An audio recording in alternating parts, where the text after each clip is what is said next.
I time-traveled into a novel with my best friend, and the system told us to capture the two Curry brothers. I was assigned the villain older brother, she was assigned the male lead younger brother.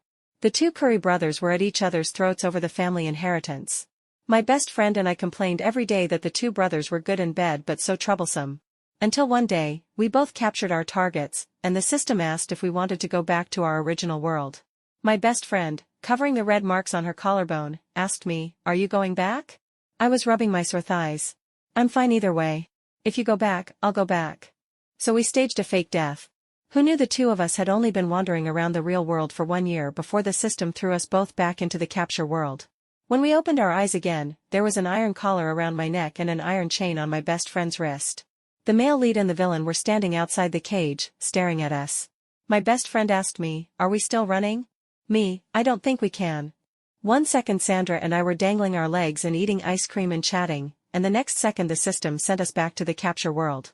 According to the plot the system gave us, during the year after we died, Sandra and I were sent abroad by our families to treat a terminal illness. As soon as the plane landed, Sandra and I were holding hands and walking through the airport. We had only walked a few steps when a familiar figure flashed by. Before we could even see who it was, we were knocked out. When I opened my eyes again, I was in a lavishly decorated room. The dim yellow light made my eyes uncomfortable at first. Slowly, I made out the two figures in front of me. Both were tall, one a little taller, one a little shorter. One face was handsome and cold. The other was seductive and wicked. Two totally different auras, but their features were still somewhat similar. Sandra's voice was shaking. "Betty, this, isn't that yours?" My legs went weak. "Carter Curry." And standing next to Carter was, "Isn't that yours?"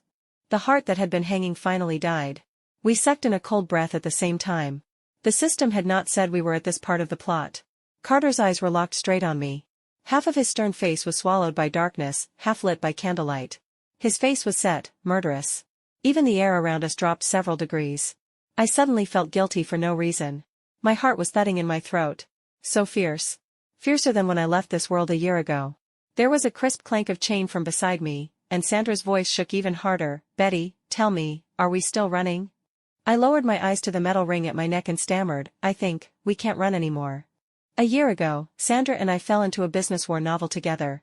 The male lead, Chris Curry, was the heir of the top-tier Curry family, and the villain, Carter, was the Curry family's eldest son who had been lost.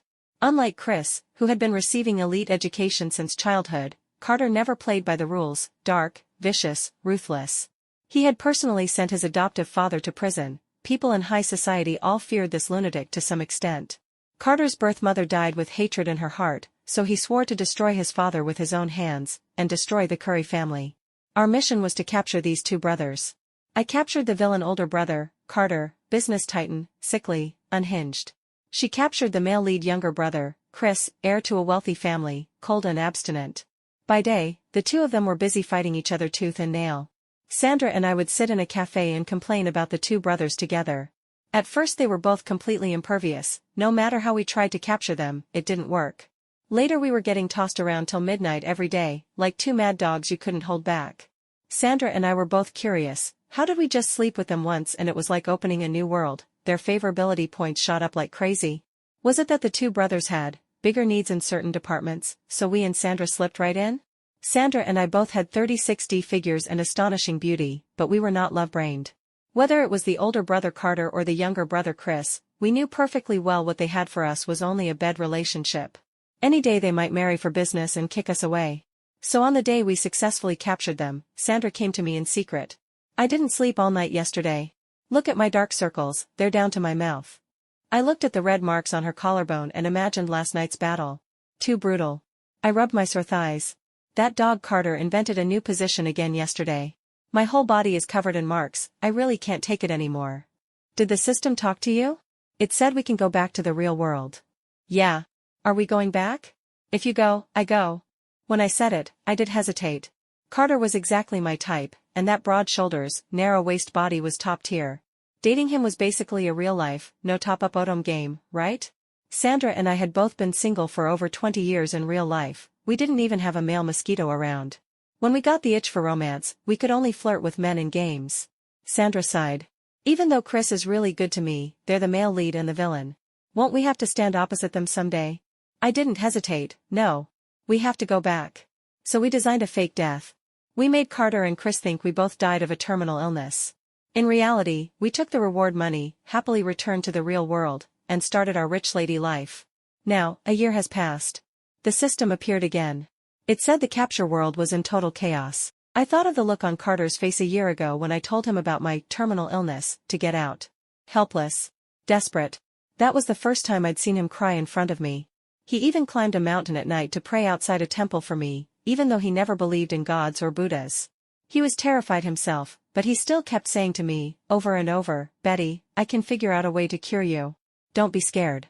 Even though he called in rare disease experts from all over the world, they all gave him the same answer. My illness could not be cured. That was the first time I'd felt that Carter had real feelings for me, this tool person. He seemed to set his hatred down and stayed at my side without leaving, just to be my lover. Even so, I still died in front of him. He was the villain. Even if he developed feelings for me, it was just a little interlude in the novel. He would still go down the road of revenge. And I would still become the stepping stone, the sacrifice, on his path of revenge. Only, why were Carter and Chris now standing here so peacefully together? What on earth had happened? Why were the two of them showing up together and even looking like they were cooperating? My sixth sense told me something in the original storyline had gone off. Where did it go wrong? I was still sorting through the cause and effect when Sandra's pinched little voice sounded beside me. "Chris, my wrist really hurts." "Playing pitiful? We can do that?" A flash of tension crossed Chris's face. So this trick actually worked on Chris. He cleared his throat, patted Carter's shoulder. "Bro, I'm taking Sandra." Then I watched Chris unlock Sandra's handcuffs himself and lift her up in a princess carry. Sandra snuggled into his arms and threw me a "you're on your own" look. They were gone. The room was now just me and Carter. The metal ring around my neck was made of a special material and could only be opened with a special code. If I tried to pry it off, it would sound an alarm. I copied Sandra and threw Carter a soft, watery, seductive look. "Carter, my neck feels uncomfortable." That dog immediately looked away. "That trick doesn't work on me." Chris is soft-hearted. I'm not. I remembered what Sandra had taught me: when something happens, act like you're crying. Green tea skills work everywhere. I squeezed out 2 tears and looked at him pitifully. "Aren't you happy for me, Carter? I actually cured my terminal illness." Carter gave a cold laugh, walked to the bed, and used his hand to slowly wipe my face. "Then why didn't you tell me you were leaving the country?" In just 1 year, Carter's psycho index had gone even higher. I was so scared I was shaking all over. I didn't dare move recklessly and racked my brains for an excuse. Time was too tight, so I thought I'd cure it first and then come back to surprise you. Carter's hand slid down my face slowly, but his expression was perfectly calm. "So you staged a fake death?" He laughed lightly, and my body tensed all over. "Carter, let go. I'm still a patient." Carter's hand didn't stop. "A patient? You looked lively enough getting off that plane." "I'm doomed. First day back and I'm going to die here?" I bit his arm hard and bolted for the door. Suddenly the metal ring at my neck tightened hard, and I couldn't breathe. Carter walked toward me unhurriedly. "With that ring on, you can't run." I cursed him in my heart. What the hell is this thing? What doesn't this stupid novel have? I wanted to cry but had no tears. I leaned back against the wall and accidentally hit a switch. The whole room lit up at once. I was stunned. There were endless candle holders in this room, and shackles, bracelets. There were even clothes I'd worn a year ago, and lots of little toys I'd used. Every trace was mine. Memories from a year ago rushed over me, and my legs went weak and I slid to the ground. A year apart, and Carter had gotten even more perverted. "This room was made just for you. Do you like it?" He snorted. "Back then I really had the impulse to die here with you. Only then did I see there was a black wooden coffin under the bed." My back went cold. Carter braced his hands on either side of me, veins bulging on his arms. He leaned down from above, eyes fixed on me, unblinking. Behind me was a cold wall. In front of me was Carter's burning body, barely hidden by a thin shirt. Nowhere to run. "Why did you lie to me back then?" Carter was very close. The faint smell of tobacco on him, mixed with cedar, was driving me crazy. His thick brows lifted slightly. Whenever he was about to go crazy, he always lifted his brow a bit, and a dangerous light would flash in those deep eyes. And there I was, tethered. Like a little dog with a collar. If I wagged my tail and acted cute, would this be over? "I didn't lie to you. I missed you too." I said shameless things while praying the system would hurry up and show itself and save my life. Hearing that, the viciousness in Carter's eyes seemed to ease a little. I remembered that a year ago, whenever he was angry or in a bad mood, that was how I coaxed him. A year had passed, surely that hadn't changed too much, right? I leaned in and pecked his lips. The emotion in Carter's eyes slowly faded, turning into exploration. So I kissed him again. This time, it didn't let go so easily. My whole mouth was swallowed by him, my breathing getting harder and harder. Carter kissed like he was venting, ruthlessly taking all my air. If I died of suffocation from kissing, I would be the laughingstock of the entire capture circle. This man really did things without caring about other people's feelings. When I finally went limp in his arms, he let go and looked at me with a half-smile. I had just taken one breath when I heard him say, "Good girl, one more." At that, my vision went dark and I almost fainted. "System, where are you? Come save your poor host." I was completely out of strength, and Carter carried me to the bed. The AC was on low, but I still felt hot all over. I shut my eyes tightly and pretended to sleep. I felt the person beside me slowly lift the blanket. My heart tightened and I almost lost my soul from fright. Right after, the pad of Carter's finger brushed lightly over my face. His fingertips were so cold. So cold. Then his fingers slid through my hair, slowly, all the way to the ends. I didn't know what he wanted to do, so I just lay there quietly, listening to his breathing. I don't know how long it was before his breathing got heavier, and then a warm tear landed on my face. He was crying?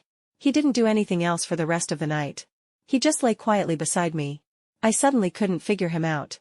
The next day at noon, I got a call from Sandra asking me out for afternoon tea. At some point in the night, Carter had already taken the metal ring off my neck. I hurried to cover the marks on my body. When I got up I realized there were a lot of new clothes in the room, looking like Carter had just put them there that morning. When I arrived at the cafe, Sandra waved at me. Seeing my furrowed brows, she looked a little worried. "Were you okay last night?" Why did Sandra look perfectly fine? "Chris didn't do anything to you last night?" Sandra let out a long sigh of relief. "You really don't know Chris. He looks cold, but he's actually super soft." I acted spoiled and it was over. "He just held me all night, that's all, my neck's a little stiff." I bit down and dug a big spoonful of cake. Carter didn't believe I went to get treatment at all. He just thinks I lied to him. Sandra snickered. "He's the villain. It's normal for him to be that suspicious." "Yeah. He is the villain. But he really didn't seem quite the same as a year ago. We just didn't know what the system wanted us back for this time." Right then, a metallic voice rang out. "Hosts, as you can see, the male lead and the villain have OOC'd. In the year you were gone, they were so busy looking for traces of you two that they basically put down their hatred and became real brothers. So we're peace ambassadors now? Shouldn't we get a bonus?" "Bonus my foot. You smoothed the villain's fur. Luckily the story bureau is already patching it. The heroine, Grace Brown, is about to appear. In the future, the male lead and the villain will go head-to-head over her again. All you need to do is speed up getting them to fall in love with the heroine and forget about you, and then you can safely return to the real world." After listening to the system, we both felt it was mostly insane. What's wrong with a peaceful, happy ending? Why do they have to make the brothers fight? "Sandra, you doing this mission?" Sandra said, "I'm not doing it." I slumped. "Then I'm not doing it either." "Hosts, please don't be so willful. If you don't finish in the required time, there will be a penalty. All rewards from the previous successful capture will be cleared." Sandra and I looked at each other and clenched our fists. 008, you win. Time always passes too fast. Sandra is a high execution girl. In one afternoon she had laid out the whole capture plan clearly. It was almost dinner. I just wanted to ask Sandra what we were doing for dinner when Chris appeared. Sandra waved at me. "Chris is here to pick me up. I'm heading back first." Look at her, seeing a handsome guy like it's free. I let out a long sigh. You don't fear your bestie being single, you fear your bestie getting off the market before you. Putting love over friendship. I was just thinking about what to eat at night when a low voice sounded by my ear. "Still not leaving?" When I saw Carter, my eyes lit up and I subconsciously grabbed his hand. Immediately the system crackled in my head. "Host, what are you doing?" Only then did I notice Carter's and my fingers were already interlaced. And it even felt natural.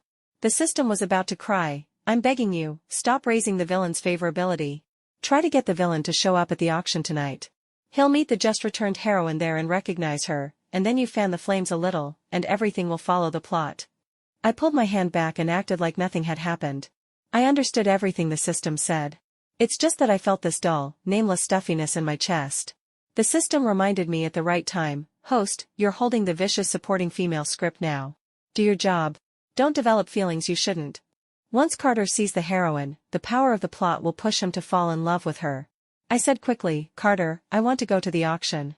I heard there's a bracelet in there that's really nice." Carter glanced at me casually. "Okay. We'll go tonight." My palm was sweating from nerves. It's really hard to fool the villain. The next second, the man took my hand. Let's just hold hands like this. My face went hot all at once. So strange. We'd done way more indecent things before and I didn't feel like this. Did I see so few men this year that my skin's gotten thinner? Before going into the auction, Carter took me to change clothes. After I changed, Carter's hand naturally closed over mine again. Like it was glued on with superglue, I couldn't even shake it off. This kind of thing is normal for ordinary couples. But he's the villain. According to the novel setting, he shouldn't have any feelings for me, this transmigrator. Any favorability should have been cleared when I successfully captured him and then faked my death. So what was he doing now? Holding hands and going on a date like a normal couple? Too abnormal. Just how badly has this world collapsed? When Carter and I walked into the auction hand in hand, a lot of big names turned blazing gazes on me. Carter is now the man in charge of Kent Corporation. Kent is his mother's surname. Compared to the old money glory of the Curry family, Kent Corp came out of nowhere and shot up in no time, sitting just under the Curry family. Standing next to him, you can't keep a low profile at all. I heard Carter's terminally ill wife suddenly came back to the country, and now that I look, it's true. I thought someone as naturally cold as Carter wouldn't have feelings.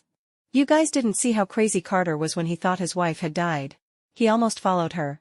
It was like a promise between them. He gave himself 1 year. Good thing she came back, or I don't think he would have made it either. Then how did someone who already died come back to life? I heard it was arranged by her family. Chris's wife went for treatment too. Every word fell into my ears. My heart ached in waves. I clearly told Carter back then to live well. My eyes stung. I turned to ask Carter, "Carter, what did you do this year?" Carter acted like he hadn't heard a word they said. He led me past them and said in the calmest, most natural voice, "I traveled, and waited for you." Then if you couldn't wait for me, would you really die with me? A dark emotion surged in Carter's eyes. I have no friends here, no family. You're the only one. He said it in the most matter-of-fact tone. So if you disappear without a word again, I'll kill you first, then die with you. I lowered my head to hide my feelings. Carter. I'm sorry. I'm going to disappoint you again.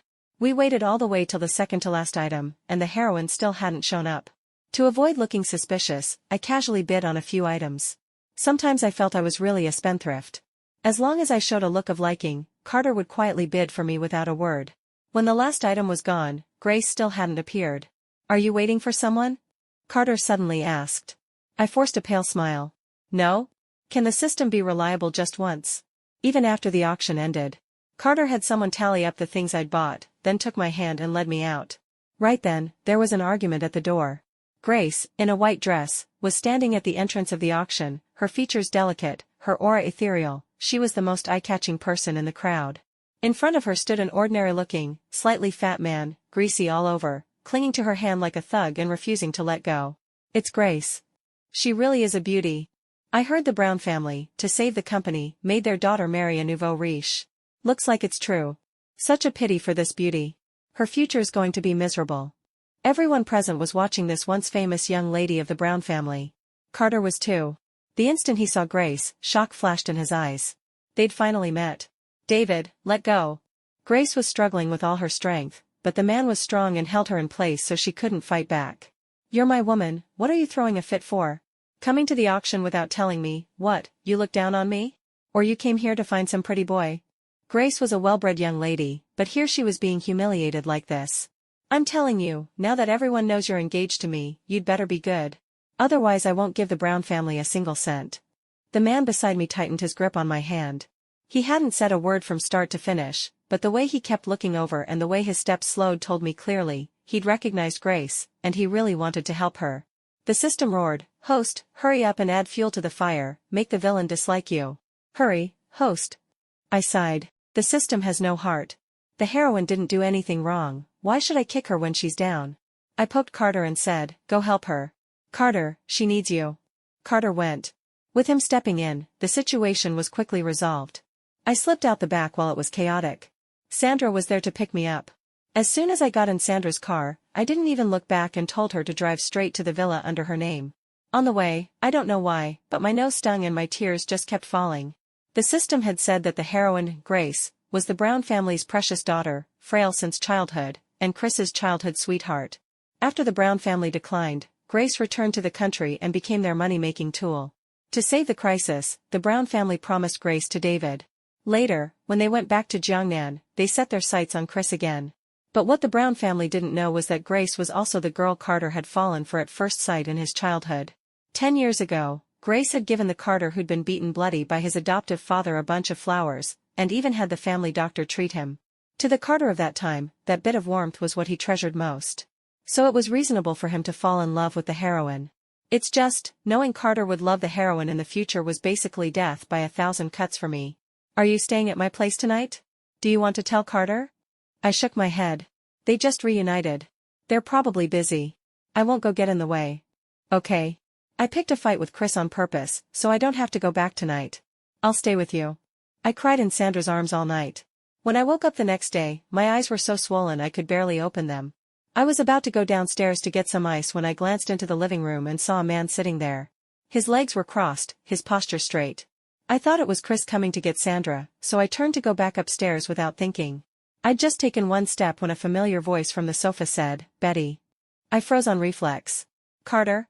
Sandra spread her hands at me helplessly. "Girl, I'm sorry. I really couldn't stop him." Then Carter called Chris and told him to come take his girl. Sandra couldn't even save herself. And just like that, I was stuffed back into Carter's car. And taken back toward that private villa. I had a bad feeling. Was he going to go crazy again? Where's the system? Why does it disappear every time it's critical? Carter's face was terrible. The air around him had dropped several degrees. I sat in the passenger seat, not moving, like a corpse. Some people die but are still alive. Some people live but are worse than dead. I swallowed and said, trembling, "Carter, did something unhappy happen last night? What did you hear?" I said awkwardly, "Well, yeah, I heard she was someone you'd been looking for a long time." Suddenly, Carter slammed the brakes. We stopped just before the red light. Not like I'd expected, Carter's face was dark. Every word seemed to be squeezed out from his throat. "Betty, you asked me to take you to the auction, because of her." The calm before the storm is the scariest. I really didn't know what to do now. Shouldn't he be happy about reuniting with an old flame? Why did he look like this? I nodded, then shook my head. All of a sudden, his big hand grabbed my neck and I couldn't breathe. Carter stared at me, eyes terrifying. I even felt like he wanted to strangle me like this. "Betty, do you have a heart at all?" Carter tightened his hand. I said it, "If you run again, I'll kill you first, then die with you." I grabbed his wrist and used all my strength to break free. After coughing several times, I practically roared, "What, die with you? Carter, who wants to die with you? Can you stop scaring me like this every time? I'm a person. I'm alive. If you keep doing this I'm calling the cops. You want to keep me and make me stay by your side, can you first learn how to love someone?" The light turned green. The cars behind us honked several times. Carter lowered his eyes. There were glittering tears on his long lashes.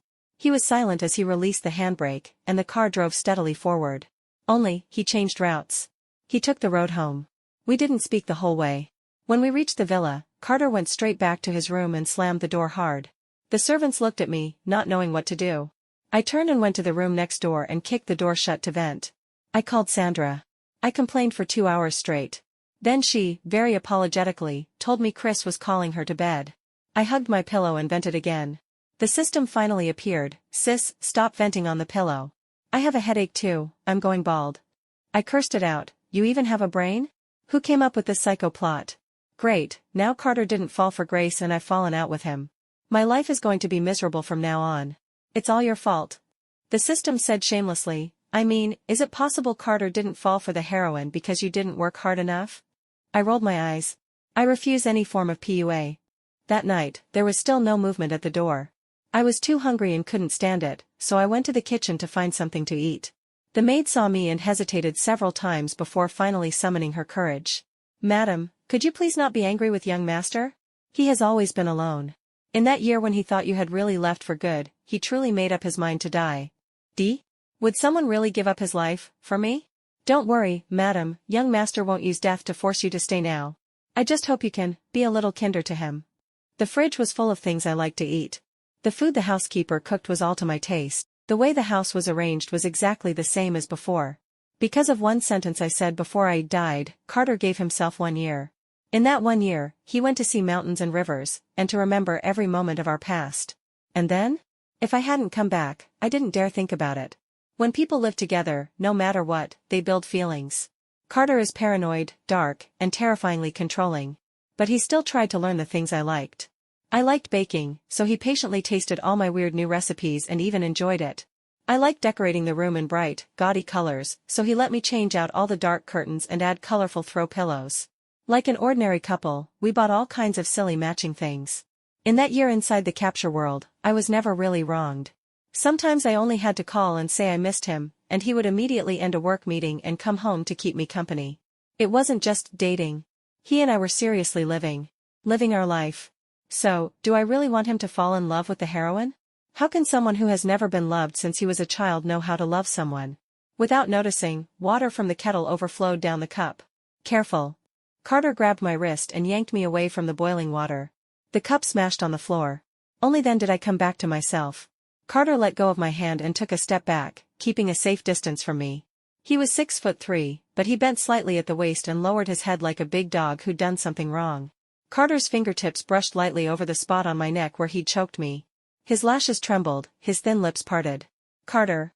Out of the corner of my eye saw the fresh bloody scratches on his wrist. Carter had been hurting himself in the room just now? I'm sorry. Carter's voice shook. I really don't know how to love someone. That's why I lost you. Right after, warm drops of tears fell onto the back of my hand. He really cried even more than before. System, host, reject him hard. Don't forget your mission. Reject him, trample him, crush him. I pressed my lips together. Carter, but Grace. Carter's bloody arms suddenly wrapped around me. Not like before, so tight I couldn't breathe.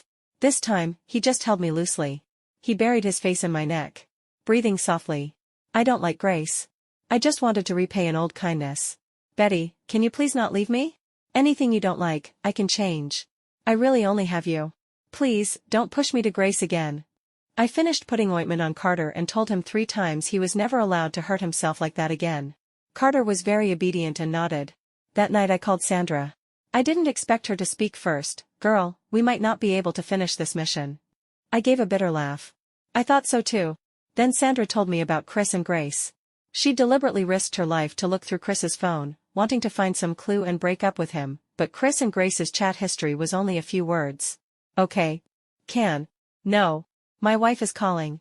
Sandra could only nitpick and pick a fight. Who knew Chris would call Grace on the spot and tell her not to message him anymore? His wife was jealous. The mission failed from step 1. Sandra and I met in the orphanage when we were 5 and basically grew up together. Later I was adopted by an old man and accompanied him through the last stage of his life. Sandra wasn't so lucky. She was adopted by a woman, and when Sandra turned 18, that woman personally sent her to the adoptive father's bed. Sandra ran. She found me, also alone. I ran with her. But her adoptive father chased fast and wouldn't let her go. In the end, because of a car accident, Sandra and I fell into this world. The system said as long as we completed the capture, we could take a large sum of money and go back to the real world. So we did everything we could, captured successfully, and went back. Her adoptive parents got what they deserved. In the year we died, they were arrested for running a prostitution ring. Sandra was free. We depended on each other, traveled together, and saw every beautiful place in the world. Where Sandra is, that's home. Anyway, I have no parents in that world. Wherever you are, I'll be. Sandra curved her lips and smiled. Same for me. The next day, the butler said Grace had come to see Carter. We'd stayed up too late last night, and Carter was still asleep beside me. I poked him lightly. Carter, Grace is here. Carter hugged me even tighter and said to the butler outside the door, let her wait a bit. When the butler had gone, Carter rubbed his face against my earlobe. It tickled. Let me hold you a while longer. I couldn't do anything with him. After another half hour, he finally, reluctantly, got up, changed, and went to see Grace. I followed behind him. When Grace saw Carter, her eyes lit up. Carter, I came to thank you. Thank you for helping me that day. Didn't this happen yesterday? Shouldn't Grace and Carter have cleared things up yesterday? I was still confused when Grace walked up to me. You must be Mrs. Curry, right? Carter said you told him to help me yesterday. Thank you. I bought a gift for you. I looked at Carter in confusion and muddle-headedly accepted the gift. Grace said openly, I actually recognized Carter a long time ago. I didn't show up that day by coincidence, I went there to make him owe me. She looked at me with stars in her eyes. Carter promised to help me get rid of David. I know it has to be because you persuaded him. Carter has a terrible temper, he wouldn't have helped me just because I helped him once. It must be because you're kind and talked him into it. When I take over the Brown family in the future, I'll repay both of you. Both of us? I asked, you've seen Chris? Him? He's not much better than Carter. He's also a love brain. Betty, how did you and Sandra train your boyfriends? Can you open a class? I like someone too, but she doesn't seem to like me. As she talked, the topic drifted further and further. In the end, it was Carter who ran out of patience and spoke to chase her off. Doesn't the Brown family still have a pile of mess? What are you hanging around my wife for? Before Grace left, she added my contact. As soon as she was gone, I asked Carter what had happened that night. After I helped her, I turned around and realized you were gone, so I went to find you. I was surprised. You looked all night? Yeah, all night. Betty. Carter called me softly. His voice was aggrieved. Will you leave again? Carter, what do you like about me, anyway? How does a paranoid, dark, emotionless villain grow flesh on his heart? Especially when I'm just a liar. A year ago, when you showed up and told me no one in this world loved me but you would, I knew you were lying. But for me back then, it was like a beam of light that shone into my dark life, even if it was a lie. Because you were there, I suddenly didn't feel so lonely. When I went home, someone was there. When I worked, someone thought of me. Watching you sleep, I felt at peace. Because you were there, I stopped being used to being alone, so I kept thinking how I could make you lie to me longer. I know coming and going is your freedom. Before, I was selfish. Now, I want to ask you, will you stay and be with me? I rose on tiptoe and kissed his lips with a smile. Carter, I'll stay with you. Case closed. Grace likes girls. No wonder Carter and Chris were so hostile to her. Even so, the system still buzzed uselessly in our ears. Every time it started, no matter what it said, Sandra and I cut it off right away, not listening, you're insane. At first, the system even tried to threaten us with the money, but after a while, even the system gave up. Even if the reward money is cleared, Carter and Chris are rich. And Sandra and I have been in this world long enough to have some savings of our own. Which world isn't a world to live in? Now Carter gets off work on time and is gentler with his employees. My wife says we can't squeeze labor. You don't have to work overtime anymore. He even helps old ladies cross the street now. I've got money, and I'm not scared of being scammed. My wife says this is what earning money is for.